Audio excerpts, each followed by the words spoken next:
온타리오주의 존 토리 토론토 시장이 어젯밤 공식적으로 사임 의사를 밝혔습니다.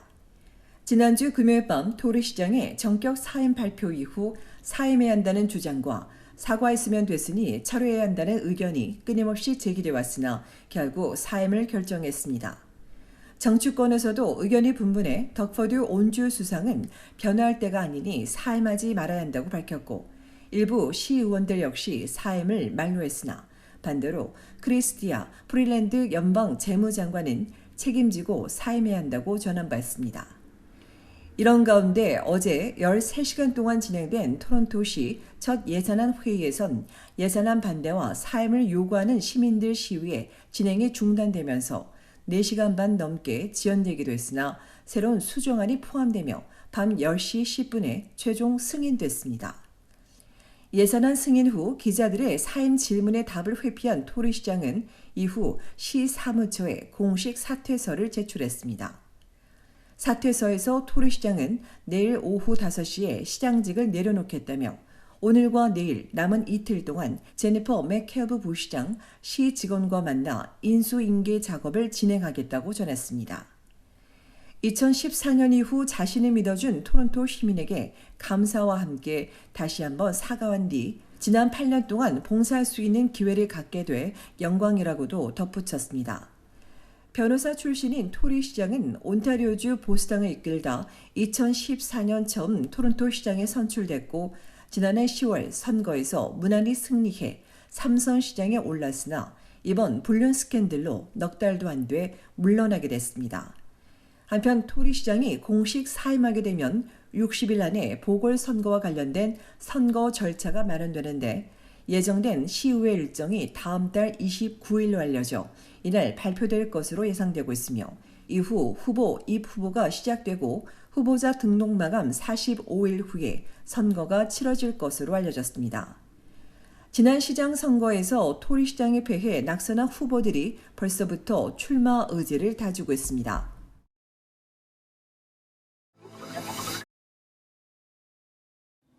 최근 복통이나 구토 등 식중독 증상으로 병원을 방문하는 환자가 크게 늘고 있습니다. 온타리오와 브리티시 컬럼비아, 엘버타주 등 캐나다 전국에서 늘고 있는데 원인은 노로바이러스입니다.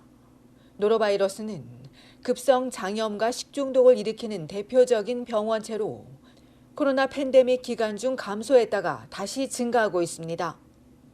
겨울이라 음식물 관리가 소홀하고 또 깨끗이 씻거나 충분히 익히지 않는 경우가 많기 때문입니다. 노로바이러스에 감염되면 구토와 설사 증상이 나타나고 복통과 오한, 발열 같은 증상이 이어질 수 있습니다. 어린이와 노약자는 탈수 위험이 있어 수분을 충분히 섭취해줘야 하고 영유아일 경우 가정의 또는 응급실을 가야 합니다. 대부분 2, 3일 안에 자연 회복되면서 정확한 수 파악이 어렵지만 보통 감염자 1명이 많게는 25명까지 전염시키는 것으로 연구진은 보고 있습니다. 그만큼 전염성이 강해 감염을 막는 것이 무엇보다 중요합니다. 이를 위해 항상 손을 철저히 씻는데 노로바이러스는 알코올이 함유된 손 소독제에도 살아남을 수 있어 비누로 충분히 씻어줘야 합니다. 음식은 충분히 익히거나 흐르는 물에 씻어 먹어야 하고 물도 끓여 먹는 게 좋습니다. 감염자가 있는 경우 문손잡이와 수도꼭지, 화장실 등 접촉한 곳과 오염된 물품은 락스 등으로 소독하고 분변을 통해 감염될 수도 있어 변기 뚜껑을 닫고 물을 내리는 습관이 필요합니다. 노로바이러스는 주로 11월에서 4월 사이 발생하며 최근 들어 미국에서도 환자가 증가하는 가운데 영국에선 무려 66%가 급증했는데 특히 요양원 집단 발병 사태가 증가하고 있습니다.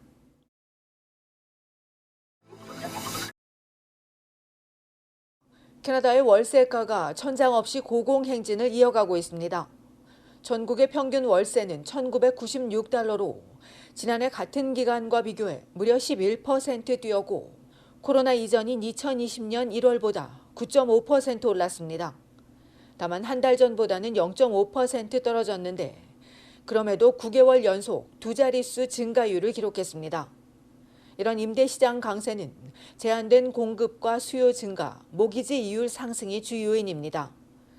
부동산 분석 회사인 어바네이션과 렌탈다 CA에 따르면 1월 토론토의 원베드룸과 투베드룸 월세는 각각 $2,458와 $3,227로 1년 전보다 21%와 17%씩 올랐습니다.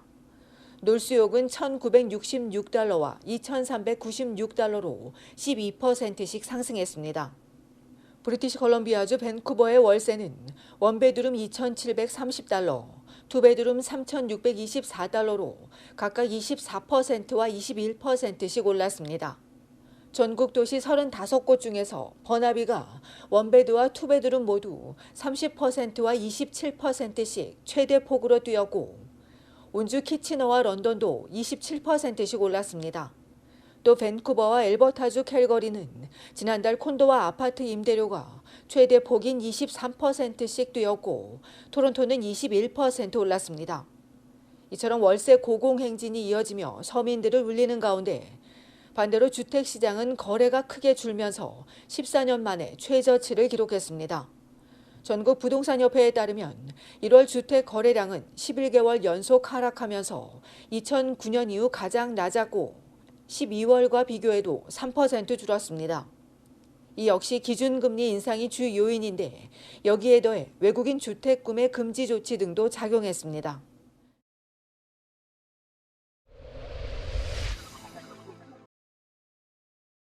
온타리오주 토론토 경찰이 대중교통 내 순찰을 강화했지만 사건은 여전히 이어지고 있습니다. 어젯밤 9시 40분쯤 지하철 2호선 러닝미드 지하철역에서 흉기든 범인이 승객을 위협하며 귀중품을 빼앗아 달아났고 다행히 다친 사람은 없었으며 경찰이 용의자 이미지를 공개하고 쫓고 있습니다. 앞서 지난 일요일 낮 1시엔 체스터역 지하철 안에서 30대 중반 남성이 깨진 병으로 피해 남성의 얼굴을 공격했고 이어 오후 6시 반엔 스파다이나 지하철역에서 10대 3명이 피해 여성의 얼굴에 침을 뱉고 밀치며 언쟁을 벌이다 얼굴에 자상을 입히기도 했습니다. 다행히 두 사건 모두 경상에 그쳤고 스파이다나역 사건과 관련해 다음 날 경찰이 15세 소년과 소녀 그리고 16세 소년을 체포했으며 이 과정에서 대형 칼을 들고 저항하던 16세 소년이 중상을 입은 것으로 알려져 온주 특별수사팀이 조사하고 있습니다.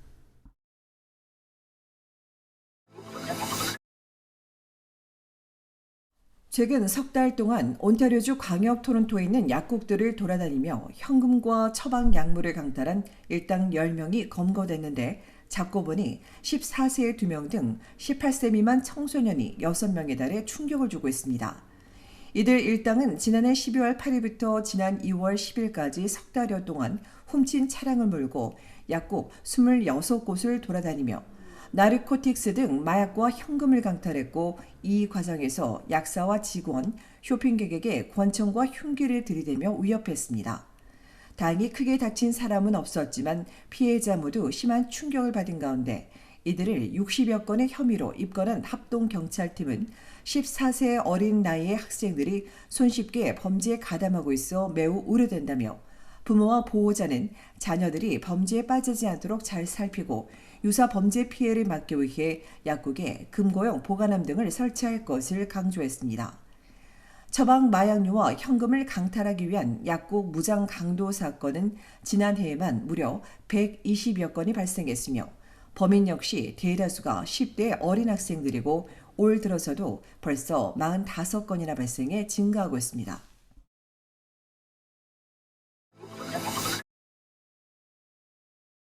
우버 캐나다가 운전 중 운전자와 승객의 안전을 위해 우버 앱에 새로 녹음 기능을 추가했습니다. 승객은 운전자에게 공수되지 않은 상태에서 간편하게 우버 앱에서 음성 녹음 기능을 활성화해 녹음할 수 있고 또 녹음한 파일을 우버와 공유할지 결정할 수 있으며 반대로 우버 운전자가 음성 녹음 기능을 활성화하는 경우엔 승객에게 알려주게 돼 있어 녹음이 불편하거나 원치 않을 경우엔 예약을 취소하고 이후 녹음하지 않는 운전자를 앱에서 찾으면 됩니다. 이동 중 승객은 자유롭게 녹음을 시작하거나 멈출 수 있고 통화를 하게 되면 통화를 마친 후 다시 녹음 기능을 켜야 하며 목적지에 도착하면 자동으로 음성 녹음은 중단됩니다. 이 음성 녹음 파일은 우버 운전자나 승객의 안전 문제를 신고하면서 제출해야만 담당자가 들을 수 있어 개인정보는 유출되지 않는다고 우버는 강조했습니다.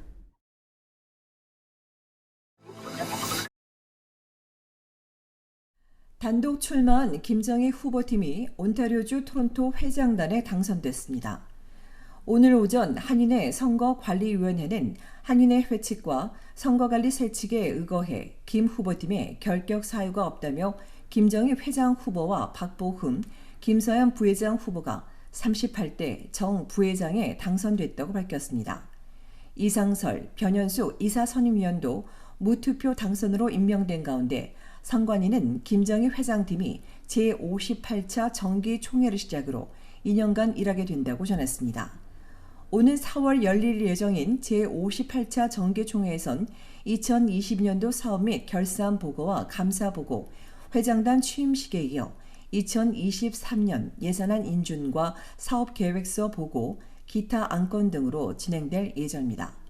한편 한인회는 오는 3월 1일 오전 11시 한인회관 대강당에서 104주년 3.1절을 맞아 3.1운동의 정신과 애국 선열들의 숭고한 뜻을 기리기 위한 기념식을 개최한다며 많은 참석을 부탁했습니다.